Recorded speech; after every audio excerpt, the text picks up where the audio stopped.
Hello नमस्कार दोस्तों, हमारे सक्सेस लर्निंग यूट्यूब चैनल पर आप सभी का स्वागत है। आज जो है हम आज की जो क्लास है सक्सेस लर्निंग के ऊपर हम बंदरगाह से रिलेटेड जो है मैप करने वाले हैं। और इससे रिलेटेड जो है चाहे हरियाणा बोर्ड हो चाहे हमारा सीबीएसई बोर्ड हो, उसके अंदर जो बोर्ड एग्जाम होते हैं उसके अंदर इससे रिलेटेड एक क्वेश्चन जो है अक्सर पूछ लिया जाता है। तो इसके बारे में बेसिक पता होना चाहिए। और विशेष करके जो है इसके अंदर 10th 12th इसको छोड़ करके जो है कॉम्पिटिशन एग्जाम के लिहाज से जो है थोड़ा सा महत्व रखता है ये टॉपिक, जिसके अंदर किसी न किसी एग्जाम के अंदर इससे रिलेटेड एक क्वेश्चन पूछ लिया जाता है। ठीक है, तो आज जो हम टॉपिक कर रहे हैं वो बंदरगाह का मैप है। इससे रिलेटेड जो छोटी मोटी जो बातें हैं उसको हम डिस्कस करेंगे इस वीडियो के अंदर। और अगर हम बंदरगाह की बात करें कि बंदरगाह है क्या, जहाँ पर जो पानी वाली जहाजें हैं खड़ी होती हैं उनको हम क्या बोलते हैं, बंदरगाह बोलते हैं, सी पोर्ट बोलते हैं। ठीक है, अगर हम मैप के अंदर देखें तो हम भारत के पास जो है समुद्री जो एरिया है, लगने वाला जो एरिया है वो ये वाला एरिया है पूरा का पूरा यहाँ।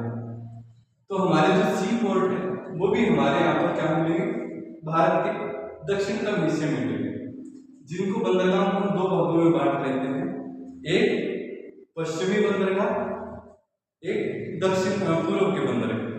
ठीक है, अगर हम शुरुआत करें तो सबसे पहले जो बंदरगाह है उसको हम बोलते हैं कि ये इधर की तरफ है। यहां पर जो बंदरगाह है इसको बोलते हैं कांडला बंदरगाह। ठीक है, और कांडला बंदरगाह जो है वो हमारे कहां पर है, गुजरात राज्य में। ठीक, अब इसका महत्व क्या है, भारत में आजादी के बाद बनने वाला बंदरगाह है। और इसने जो रिप्लेस किया है, पहले हमारे यहाँ पर यहाँ जो है हिंदुस्तान हुआ करता था, उस समय कराची बंदरगाह हुआ करता था। आजादी के बाद कराची बंदरगाह पाकिस्तान में चला गया। इसके बाद हमें जो है कराची बंदरगाह पर रिप्लेस किया कांडला बंदरगाह। ठीक है, इसको हम ज्वारीय बंदरगाह भी बोलते हैं। ठीक है, प्राकृतिक बंदरगाह है। इसके बाद अगर हम बात करें महाराष्ट्र राज्य की, जहां पर एक है मुंबई बंदरगाह। ठीक है, और मुंबई बंदरगाह के जो है 10 किलोमीटर के नीचे है यहां पर JNPT। ये है हमारे महाराष्ट्र के अंदर। महाराष्ट्र के अंदर जो है हमारे पास दो बंदरगाह है, एक का नाम है मुंबई बंदरगाह, एक का नाम है JNPT। ठीक है, जवाहरलाल नेहरू ट्रस्ट। ठीक है, इसका जो नाम है जवाहरलाल नेहरू बंदरगाह। ठीक है, JNPT मतलब जवाहरलाल नेहरू पोर्ट ट्रस्ट के नाम से। ठीक है, मुंबई की बात करें तो मुंबई बंदरगाह जो है सबसे व्यस्त बंदरगाहों में से एक है। और मुंबई बंदरगाह का जो है बर्डन कम करने के लिए JNPT बंदरगाह का निर्माण किया गया। अब यहाँ पर दो चीजें हैं, अगर हमसे पूछे आजादी के बाद तो कौन सा है, कांडला बंदरगाह। ठीक है, कराची बंदरगाह को इसने रिप्लेस किया। मुंबई का बंदरगाह की बात करें तो मुंबई बंदरगाह जो है सबसे व्यस्तम बंदरगाहों में से एक है। ठीक है, इसके बाद JNPT की बात करें तो ये क्या है, भारत का सबसे आधुनिक बंदरगाह है। ठीक है, JNPT क्या हमारा भारत का सबसे आधुनिक बंदरगाहों में से एक है। इसने इसका निर्माण क्यों किया गया था, मुंबई बंदरगाह के काम को थोड़ा सा कम करने के लिए JNPT का निर्माण किया गया था। तो महाराष्ट्र में हमारे पास दो बंदरगाह है। इसके बाद अगर हम बात करें यहाँ पर गोवा के, ठीक है, तो गोवा के अंदर जो हमारा बंदरगाह है वो इधर है और इसको हम बोलते हैं मारवा गोवा। ठीक है, गोवा के अंदर जो बंदरगाह है इसको हम क्या बोलते हैं, मारवा गोवा बंदरगाह बोलते हैं। ठीक, इसके बाद जो है इसके नीचे जो है आपका जो राज्य है इसको बोलते हैं कर्नाटक। ठीक है, कर्नाटक के अंदर जो है बंदरगाह वो इधर है और इसका नाम है न्यू मैंगलोर। ठीक है, कर्नाटक में कौन सा बंदरगाह है? न्यू मैंगलोर है। और इसके साथ जो है जब हम नीचे की तरफ आएंगे तो हमारे यहाँ पर केरल राज्य है और केरल राज्य के अंदर इधर है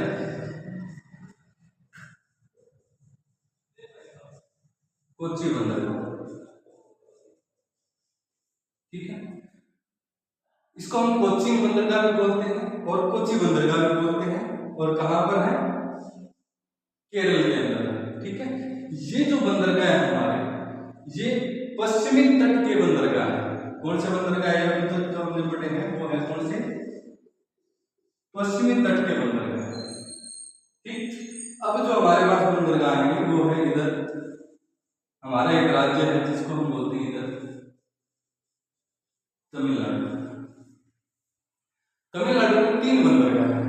ठीक है, एक तो यहां पर है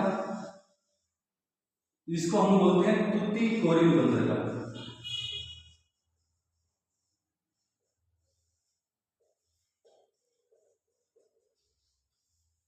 ठीक है, तुतीकोरिन बंदरगाह जो है तमिलनाडु के अंदर है। इसके बाद तमिलनाडु की राजधानी इधर है चेन्नई। ठीक है, तो यहां पर जो हमारा कौन सा बंदरगाह हो जाएगा? चेन्नई बंदरगाह हो जाएगा। ठीक है, फिर चेन्नई बंदरगाह के काम को थोड़ा सा कम करने के लिए, उसका बर्डन कम करने के लिए यहां पर आंध्र प्रदेश और तमिलनाडु के जो बॉर्डर है यहां पर एक बंदरगाह बनाया गया जिसको बोलते हैं एन्नोर बंदरगाह। ठीक है, तो हमारे यहाँ जो है तमिलनाडु के अंदर बेसिकली कितने बंदरगाह हैं? 3 बंदरगाह हैं। एक तुतीकोरिन बंदरगाह जो सबसे छोटा है, चेन्नई बंदरगाह जो भारत का सबसे पुराने बंदरगाहों में से एक है, चेन्नई बंदरगाह। ठीक है, और इसके बाद है एन्नोर बंदरगाह। इसके बाद हमारा जो है इधर एक राज्य आता है। ठीक है, इसको हम बोलते हैं आंध्र प्रदेश।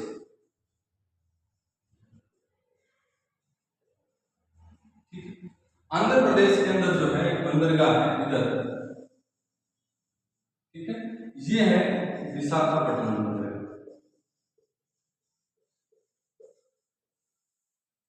ठीक, तो आंध्र प्रदेश में बंदरगाह कौन सा है? विशाखापट्टनम में है। और विशाखापट्टनम बंदरगाह जो है भारत का सर्वश्रेष्ठ बंदरगाहों में से एक है। उसका कारण ये है कि यहाँ जो है जैसे ये बंदरगाह है इसके यहाँ पर एक चट्टान है और जैसे कोई सुनामी वगैरह आती है वो सुनामी जो है इस चट्टान से टकराती है, जिसकी वजह से जो है यहाँ पर बंदरगाह पर कोई विशेष नुकसान शिप वगैरह को नहीं पहुंचता है। इसलिए सर्वश्रेष्ठ और सबसे सुरक्षित बंदरगाह अगर आपसे पूछे तो कौन सा है? विशाखापट्टनम बंदरगाह।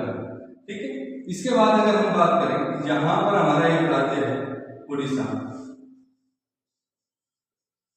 ठीक है, उड़ीसा के अंदर एक बंदरगाह है जिसको बोलते हैं पारादीप बंदरगाह। ठीक, इसके बाद 2 बंदरगाह हमारे हैं यहाँ पर। एक राज्य है इसको हम बोलते हैं वेस्ट बंगाल राज्य। पश्चिम बंगाल के अंदर हमारे पास 2 बंदरगाह हैं, दोनों ही महत्व रखते हैं। एक जो है अक्सर एग्जाम के अंदर पूछ लिया जाता है, ये इधर है और इसको हम बोलते हैं हल्दिया बंदरगाह।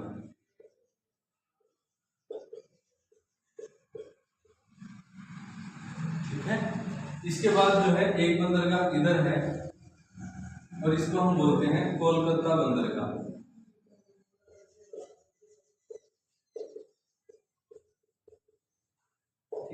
कोलकाता बंदरगाह की जो है विशेषता ये है कि ये भारत का नदी पर बना सबसे बड़ा बंदरगाह है। ठीक है, अगर कहीं एग्जाम में पूछ लिया जाए कि भारत में एकमात्र बंदरगाह जो नदी पर बना है।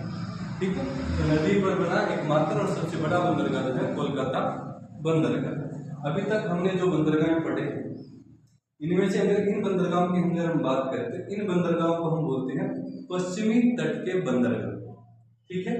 इन बंदरगाहों को हम बोलते हैं पूर्वी तट के बंदरगाह। इनके अलावा एक बंदरगाह जो है हमारे यहाँ इधर आता है, ये जो हमारा अंडमान निकोबार द्वीप समूह है, अंडमान निकोबार द्वीप समूह के यहाँ पर पोर्ट ब्लेयर,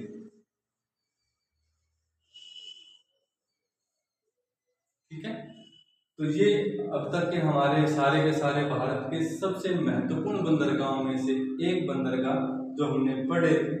इससे रिलेटेड जो है 10th क्लास, चाहे वो हरियाणा बोर्ड हो, चाहे वो CBSE बोर्ड हो या अदर स्टेट कोई भी बोर्ड हो, उसके अंदर इससे रिलेटेड एक क्वेश्चन अक्सर एग्जामिनर पूछ लेता है, ठीक है। आज के लिए बस इतना ही।